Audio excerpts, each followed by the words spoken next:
Hello friends, welcome to Karikanchi. இன்றைக்கி நம்ம வீடியோவில் ஊறுகாய் வெரைட்டி தான் பார்க்க போகிறோம்.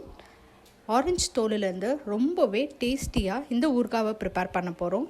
நமக்கு எல்லாருக்கும் தெரிஞ்ச மாதிரி ஆரஞ்சு தோலில் நிறைய ஹெல்த் பெனிஃபிட்ஸ் இருக்குது. ஸோ இதை வீணாக்காமல் நம்ம இன்றைக்கி ஊறுகாய் எப்படி செய்கிறதுன்னு பார்க்க போகிறதுக்கு முன்னாடி நம்ம சேனலை இது வரைக்கும் சப்ஸ்கிரைப் பண்ணாமல் இருந்திருந்தீங்கன்னா சப்ஸ்கிரைப் பண்ணிக்கோங்க. கூடவே பெல் ஐக்கானை சூஸ் பண்ணிக்கிட்டு ஆல் என்ற ஆப்ஷனை செலக்ட் பண்ணிக்கோங்க.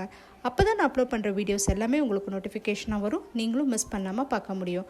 வாங்க இன்றைக்கி ஆரஞ்சு தோல் யூஸ் பண்ணி ரொம்பவே டேஸ்டியான இன்ஸ்டண்ட்டாக செய்யக்கூடிய ஊறுகாய் எப்படின்னு பார்த்துடலாம். இப்போ ஊறுகாய் செய்கிறதுக்கு ஆரஞ்சோட தோலை எடுத்திருக்கேன். அதை நல்லா வாஷ் பண்ணிவிட்டு கட் பண்ணி வச்சுருக்கேன். இது 1 கப் அளவுக்கு இருக்குது. இதை நல்லா நம்ம ஒரு 2 விசில் வச்சு வேக வச்சு எடுத்துக்கலாம்.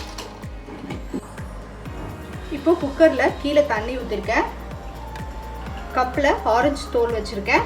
இதை மூடி போட்டு 2 விசில் வச்சு இறக்கிடலாம்.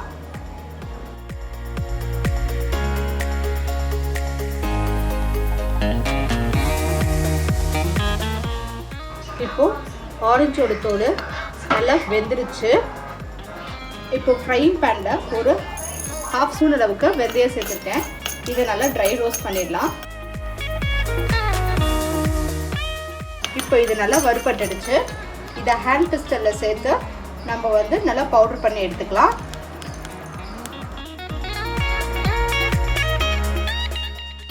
இப்போ நல்லா பொடி பண்ணியாச்சு. இப்போ இந்த ஆரஞ்சு தோல் கூட நம்ம இடிச்சு வச்சிருந்த வெந்தய பொடியை சேர்த்துக்கலாம். 1 ஸ்பூன் அளவுக்கு காஷ்மீரி மிளகாத்தூள் சேர்த்துக்கிறேன். தேவையான அளவு உப்பு, 1/2 ஸ்பூன் அளவுக்கு வெல்லம் சேர்த்துக்கிறேன். எல்லாத்தையும் நல்லா மிக்ஸ் பண்ணிக்கலாம். இப்போ நல்லா மிக்ஸ் பண்ணியாச்சு. ஊறுகாவை தாளிச்சிடலாம். இப்போ ஒரு பேன்ல 2 ஸ்பூன் அளவுக்கு நல்லெண்ணெய் சேர்த்துக்கோங்க. ஒரு 1/2 ஸ்பூன் அளவுக்கு கடுகு உளுத்தம் பருப்பு சேர்த்துக்கலாம். கடுகு நல்லா பொரிஞ்ச உடனே ஒரு கொத்து கருவேப்பிலை சேர்த்துக்கலாம். இப்போ தாளிச்ச உடனே நம்ம கலந்து வச்சிருந்த ஊறுகாயை இது கூட சேர்த்துட்டு 1 நிமிஷம் அளவுக்கு வதக்கிக்கலாம்.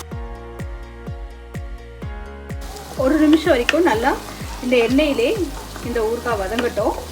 நமக்கு அப்போ தான் இந்த ரா ஸ்மெல் போயிடும். இந்த ஊறுகாய் பார்த்தீங்கன்னா நீங்கள் மறுநாள் வச்சு சாப்பிட்டீங்கன்னா இன்னும் நல்லாயிருக்கும். அப்போ தான் நல்லா ஊறி நல்லா சூப்பராக இருக்கும்.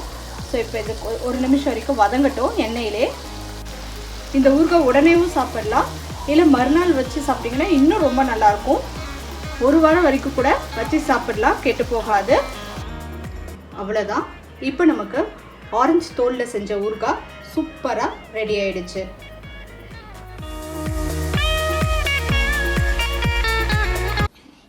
Thanks for watching this video. உங்களுக்கு இந்த வீடியோ பிடிச்சிருந்துச்சுன்னா லைக் பண்ணுங்கள், ஷேர் பண்ணுங்கள், கமெண்ட் பண்ணுங்கள்.